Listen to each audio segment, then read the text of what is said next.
Hey guys, it's Melissa here from melissaoatman.com.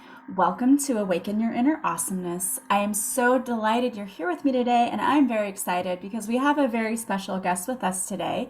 Today we have with us Michelle Milne, and she is an emotional intuitive.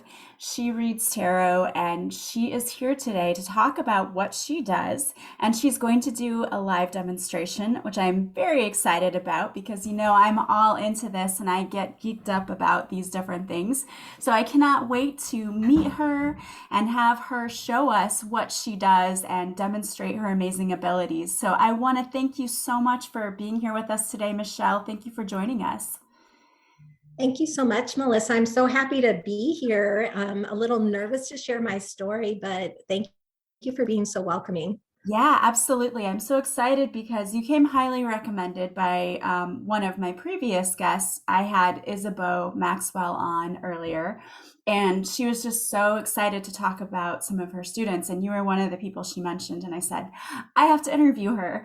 So I reached out to you, and I was so excited and glad that you agreed to be on the show.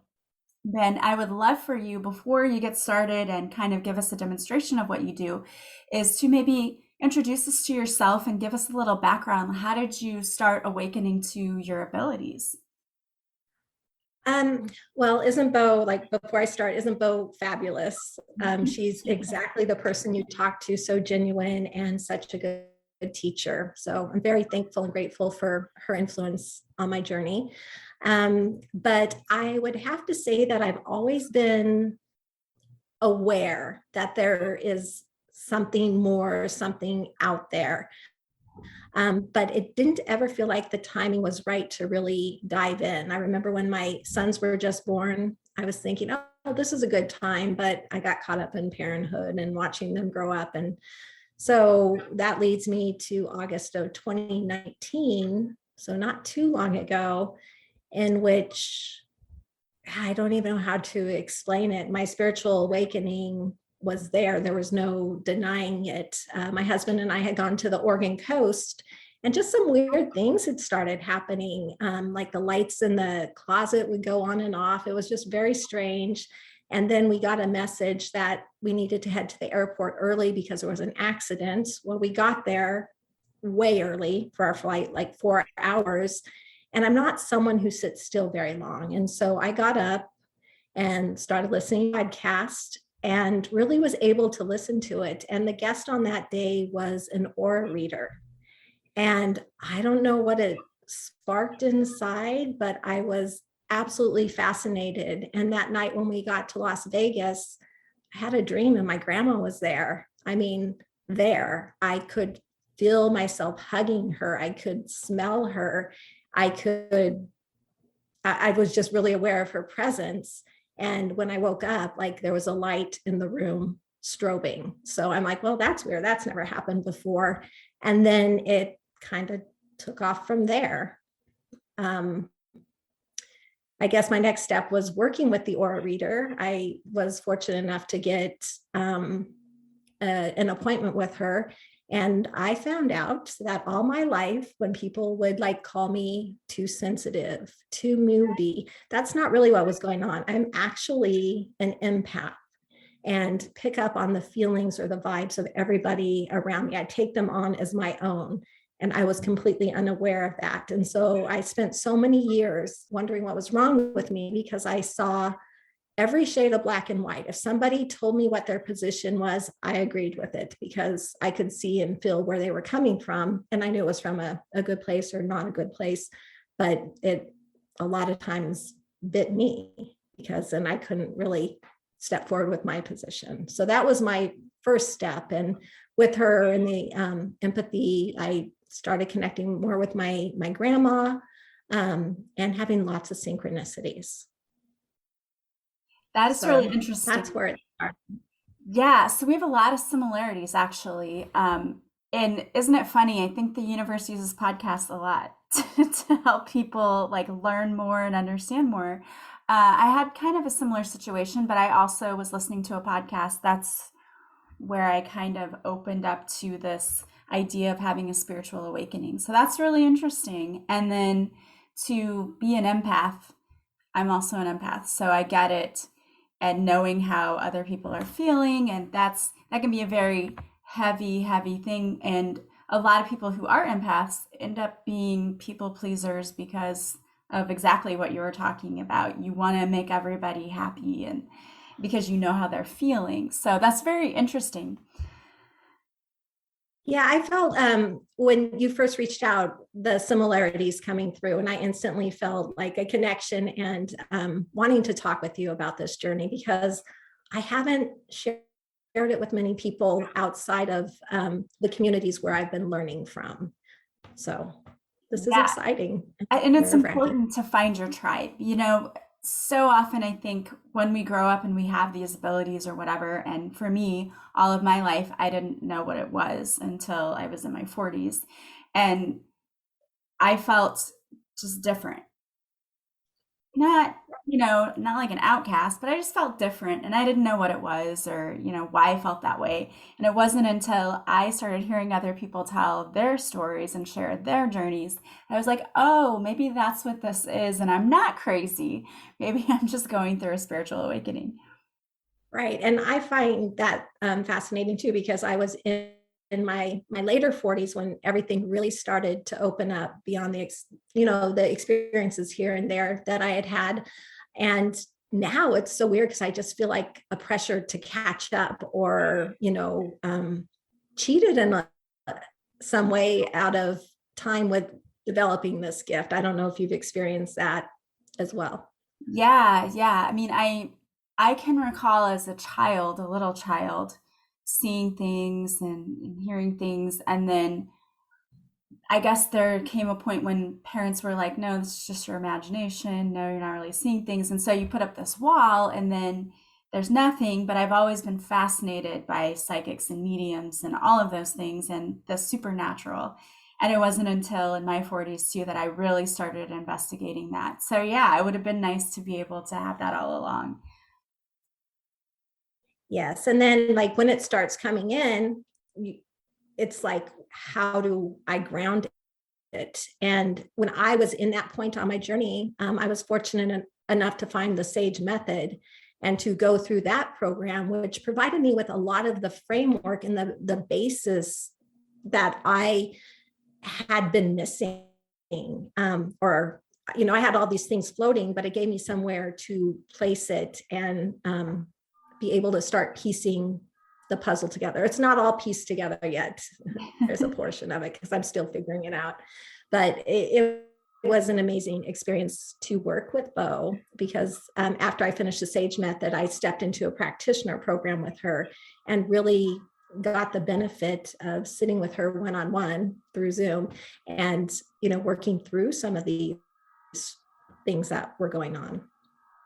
That's really important. It's important to have a great mentor and teacher because there are a lot of people out there who they know they're different. And I hear that so often from clients too, is I know I'm different. I know there's something, I know I have abilities, but like you said, they don't know how to hone that in and how to really tap into it and use it and also protect themselves because that can be very overwhelming. Yes, I'm so thankful for GCP, which is one of the very first thing Bo teaches about grounding, clearing, and protecting. I had no idea, and I was just doing it open and just trying to figure it out. And so I do feel very protected now and being guided to where I need to be and not picking up as much from other people as I used to. Yeah, and that's so important because it's so draining and you don't want to be Yeah. walking around all of the time. And we joke sometimes about you don't want to be like the Long Island medium where you're just walking around reading people all of the time because that is so draining on your own energy. And um, I'm not sure everybody would appreciate that anyway. No, I am sure not.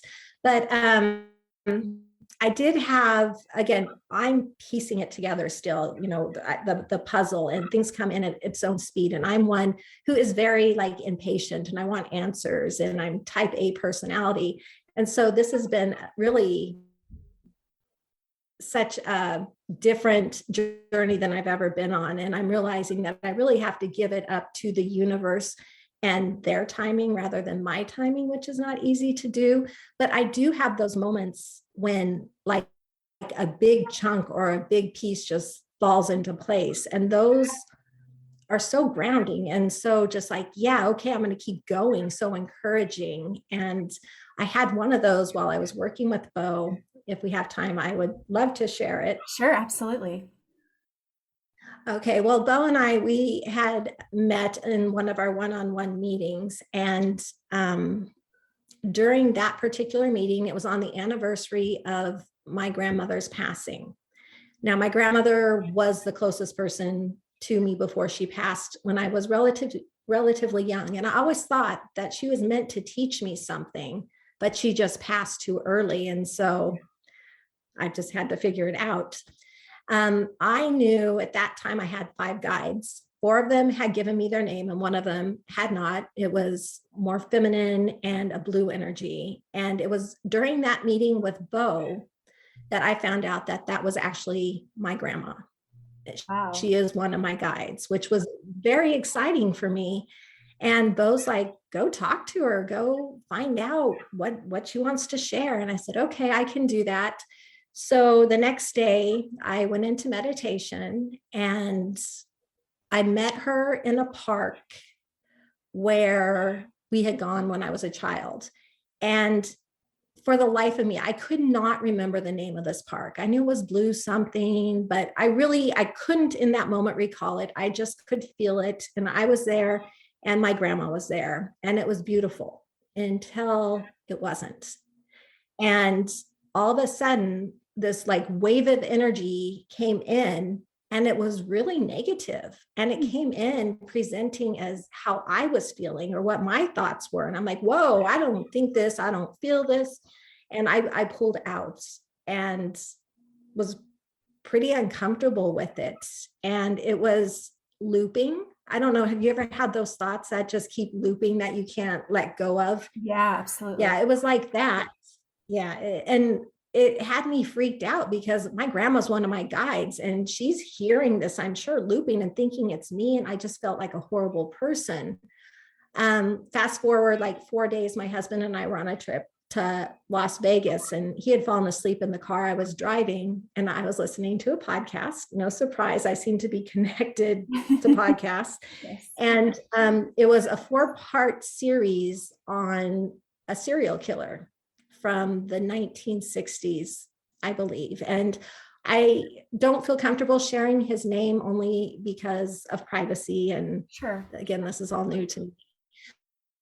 But I was listening to this, and in that podcast, within the first couple minutes of the first episode, it said the name of the park that I couldn't recall where I had met my grandma when we were younger, where we used to go.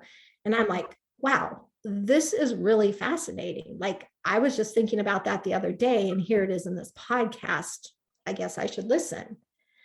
4 days or 5 days later, when we were coming back home, I was listening to like part 3 of the podcast. And in that, I was listening and I got a phone call and someone was calling because they were trying to get into my house and they couldn't remember my garage code. And I said, well, it was Bud 2. And she goes, oh, twos and Z's and twos, you know, those can be so easily confused. Got it. So I thought nothing of it, hung up. But then the very next sentence, or the sentence within about 5 minutes of that call, was, we don't know. Is it twos or Z's? Z's or twos? We really don't know what this is saying. That's what the podcast said. And I'm like, okay, this is too much coincidence. This actually needs my attention. And I put it on the back of my mind because at that time there was a wedding we were planning, and then we were getting ready to go back home to move. So I'm sorry, I feel like I'm talking so much. Yeah, you're fine. This is really interesting. Yeah. So yeah, it got your attention. So you knew you had to continue looking into this. Right. And so over the summer, I went back to Alaska, and it didn't that voice didn't rear its head all the time. That loop didn't start all the time, just every once in a while. I knew it was still there. So we're back home in Alaska selling our house. And I'm going through a box of things that came from my parents' house. And I found a picture of my grandma and grandpa. And I was like, oh, I miss you guys so much. I love you so much. And then all of a sudden the loop started again. And it was so loud and it wasn't going away this time. And I felt a little bit just like I was going crazy because I knew it wasn't my thoughts. I didn't feel like that. I didn't know what it was. So the next day, I was talking to my friend Stacy, who is another sage practitioner. She's a Reiki master, and she does Reiki sessions for me. And this was on a Monday. We had one scheduled on a Wednesday. And when I went into that call, she's like, man, like people I've talked to lately, they are sharing lots of stories of attachments and stuff. And I said, well, speaking of attachments, when you do my Reiki session on Wednesday, I wouldn't be surprised at all if there is something there because I'm feeling something that doesn't feel right. And she's like, okay, well, we'll check it out on Monday. I'm not picking up anything right now. And then on Tuesday, I went into a practitioner meeting and I'm listening to everybody. And that loop was so loud that I was starting to feel desperate and a little bit, just really unsettled. Like I didn't belong among the people that I knew. So throughout that whole meeting, I'm like, I don't even know these people. Like, why am I even here? I got off that call. I went to a friend's house who I hadn't seen in a while, and she planned a surprise birthday party for me. Same feeling. Like, why am I here? I don't even know these people. I don't have anything in common with these people. Why am I here? I went to bed that night crying, just exhausted. Like maybe the spirituality thing isn't for me. Like I don't understand what's going on. Well, then the next day was my Reiki session. And when Stacy came in, she said, you're right, you have an attachment. So don't be surprised if when I go in there, I'm pulling at it and you feel some discomfort or something. I know it's there. So I'm like, okay. So I go into this Reiki session and about halfway through, I'm like, oh, my attachment's in this room with me right now. And I was feeling just not discomfort or anything, just an awareness of it. And it felt like she was holding on to my arm and then she was gone. And when it was over with, Stacy's like, whoa, wow, that was pretty incredible. I'm like, I know. She goes, now your attachment was female. I'm like, I know. And she goes, and your attachment, I'm like, you don't have to tell me any more about my attachment because I know exactly who it was. And it turns out that she was a victim of a serial killer. That the day I listened to that first podcast was the day of her birthday, because I have to research everything. Like I'm not just leaving it up there thinking, oh, I think I know who it is. Right. I did the research and I had my days calendar because it was so just mind-blowing, like what was going on. So the day I heard the first podcast would have been her birthday. The day I found the picture of my grandmother would have been her passing away day, her death date. And she was buried at the same cemetery as my grandma. So those three things all tied back to what had happened, months earlier. And so for me, that just felt like this huge piece coming down because I can't make it up. I can't. So it was just really incredible to know that my grandma was working with me. She probably put the attachment there, so I knew what it. I was going to ask you, I think your grandmother brought this soul forward for you to help cross over. I really think she did, to not only help the soul, but to help me also know what an attachment feels like, because I absolutely do know and understand that now. And Stacy, of course, was brilliant. She was able to cross her over, and all those thoughts are gone now. And that was just a big cementing piece to me that, wow, this is really everywhere. Like it's all connected. Yeah, that's incredible. That's an incredible story. Thank you for sharing that with us. Yeah, thank you for allowing me to. I feel like I just went on forever, so I hope not. I find that so fascinating, and I hope really you can edit. Yeah, I do believe that that your grandmother really had something to do with that to help you. So that's so interesting and fascinating. And your whole story has been so far, and how you've kind of had this journey of awakening. So I would love now for you to kind of shift gears and tell us how you work with people, and then I know that you're gonna do an example for us because you're gonna read for me. So I'm very excited about that. Yes, thank you for letting me read for you. I'm fairly new to tarot. After COVID, I started March of 2020. I had a lot of time on my hands and had all this coming in. How do I focus my attention? So I went ahead and started learning tarot at that time. And the way I learned it is I would look at a picture and how does it make me feel? Write notes on it and then go read what it was about. So I did that for all 78 cards. What I didn't know and what I learned working with Bo is that you can actually read tarot intuitively. So I do read it intuitively. I know the background information, but I look at what pops in the picture to me, almost like the energy is sucking me in, and this is what it feels like.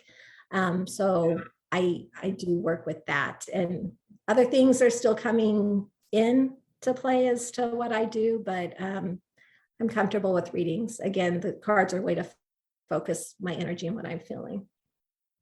Awesome. Yeah, and there's so many different ways that people read tarot. Some people do it intuitively, some people have to strictly stick to the meanings of the cards, but I always find it, I think,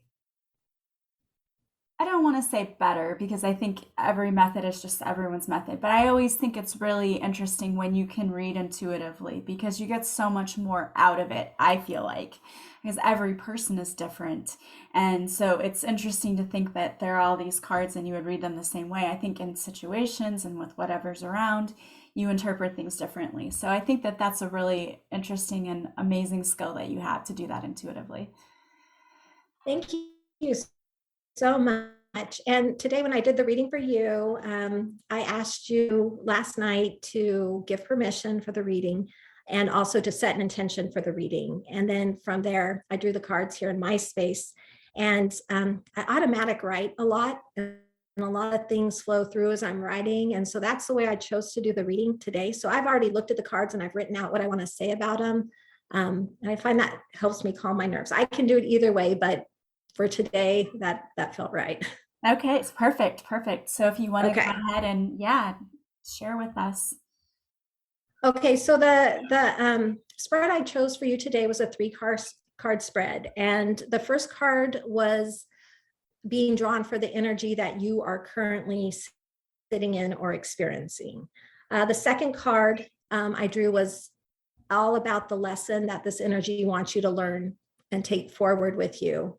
And the third card was all about the lesson that it wants you to learn and leave behind, like what's it or your guides asking you to leave behind. So I am using, I know they can't see it, but I love this deck, the Light Seers Tarot by Chris Ann. And the first card I drew for you was the Three of Wands. And this is what I saw when I looked at the Three of Wands. When looking at this card today, I'm picking up the energy of waiting and of contemplating the timing of something. While wanting to make a change, you feel some hesitation holding you back. While the change is exciting and would bring something new to you, the unknown can be scary or overwhelming. The something new presents a learning curve, and you're wondering if you're ready to take this task or adventure on. You are on the brink of that step forward and jumping in, but you're waiting for the momentum to bring you in. Looking at this card, I'm reminded that the wand cards are cards of fire and action. This is a reminder that you are enough and that you have the internal strength to rise to any challenge. Trust your understanding of timing, look around you. The synchronicities you're experiencing and the internal pull will help you decide the timing to move forward. As you step into something new, remember it's okay to take it at your own pace. Let the lesson meet you where you're at. And then when you meet it, trust it. So that was the first card Love that that. came through, the Three of Wands. Nice.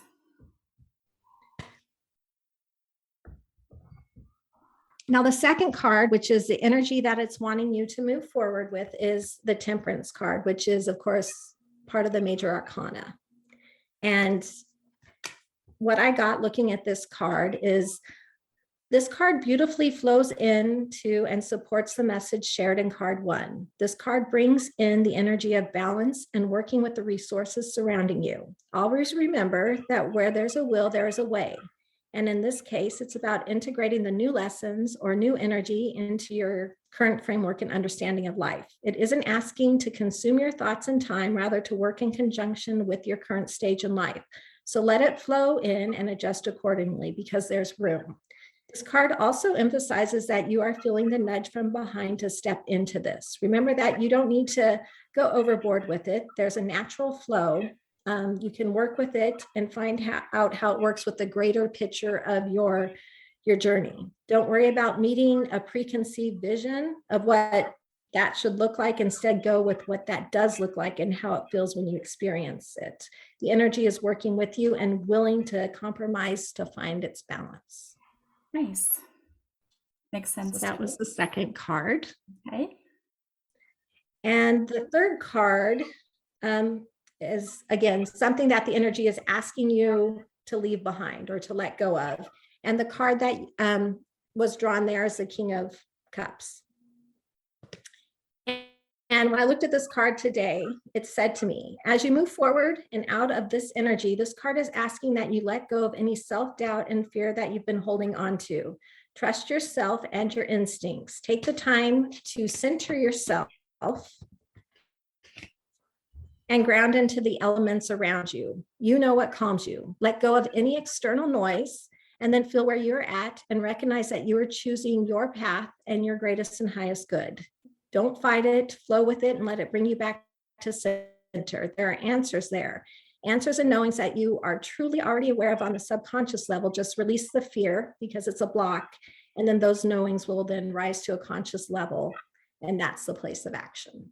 So that's what came through for that card. Nice. Yeah, I love that. Yeah, it's very true. Very true. And I always draw one oracle card, and I drew it from the Believing Your Own Magic deck because I always feel like it supports the reading and what we just talked about. And your card was the Phoenix.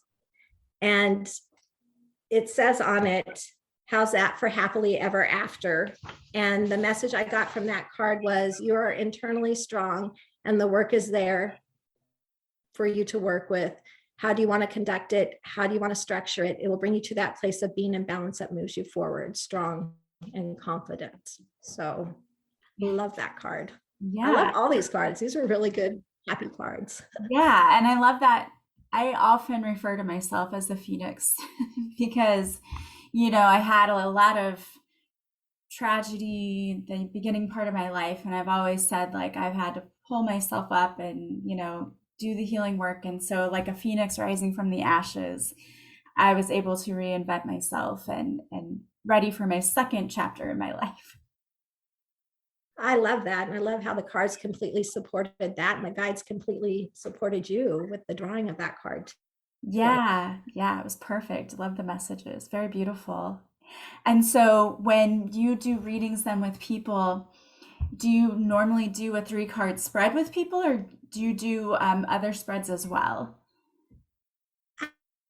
I do other spreads, whatever they feel comfortable with. I have a general spread that I usually go with. That's 6 to 7 cards. But if they have more specific questions or an area they want to focus on, then that's what I'll go with, or I'll integrate both of them. It's all what works for them. And again, as an emotional intuitive, I know the energy is there, but unless I'm drawing like a love card or a family card, I might not know where it goes, but hopefully it resonates with the person.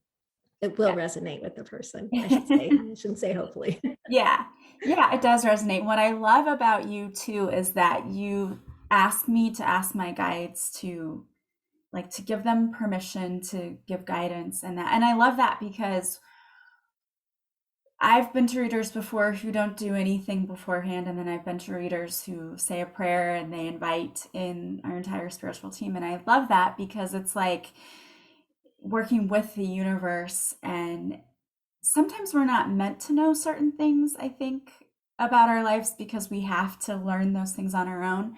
But sometimes we're able to get the guidance. And so I think that it's really important to ask for permission. I love that. And I've never had anybody do that before when I've had a reading. Well, thank you. And that's one of the lessons that I learned first thing at the Sage Method. Always ask for permission from not only the person, but feeling like their guides also. And in a or when I draw cards, I also meditate before drawing the cards to see the information that comes through. And so there's a multi-step process there to get to the final Yeah. sharing, I guess. Oh, and I like how positive too, because I have seen tarot readers before online who they're just so negative. And I don't know if it's their own energy that they're flowing into the reading, but your energy is also very lovely. And I love how you try to make everything a positive learning experience. I've seen people who read that way too, where you may draw a negative card, but instead of making it a totally negative thing, it's like, how can we learn from this? How can we take those experiences and try to make them better? Which I love, because I think that's really what it's all about. We can't stop challenges from happening, but we can definitely change the way we react to them. Absolutely. And that's beautiful. Thank you for sharing those words. And I really do feel very protected, and that my purpose here is to bring light to situations and to really, for anybody sitting with me, to bring up those things about them that they really need to see about themselves so they can see it, understand it. And then when they share it, that greater good goes out into the world. So really letting people see who they are, see those bright spots, and work with those, kind of like I don't know, a coach in some way, or being, I don't know. Yeah, It's absolutely. how it flows. I absolutely 100% agree with you. The first time I went to a tarot reader, I felt like I had a counseling session. I had a reading, but in it, she was very similar in the same way. She would say, well, this isn't a great card, but we can turn this around and we can use it. You can build your self-esteem. You can do this. She recommended a great book. It was like having a counseling session, like one of the best I've ever had, because I learned something and I actually was given a tool to help me try to heal myself, which was amazing. And so it sounds like you do pretty similar work, which is also amazing. Well, thank you very much. I enjoy your energy is beautiful and it flows so nicely. And I'm excited for you, whatever these changes are.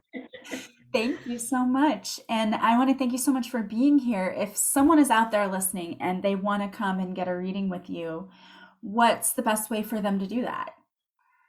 I do have a website currently, and it is kind of obscure because, again, I'm just stepping into this and am worried about getting too overwhelmed.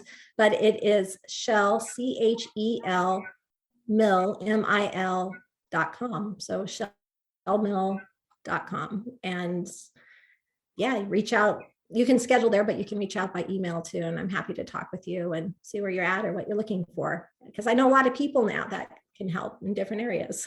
Yeah, that's awesome. And I'm going to put your website in the show notes too. So if anyone wants to reach out and contact you to schedule a session, or maybe they just want to email you and ask you, if questions and see if you're the right fit for them, they can do that with one click of a button. Oh, definitely. Well, thank you so much. I really have enjoyed chatting with you.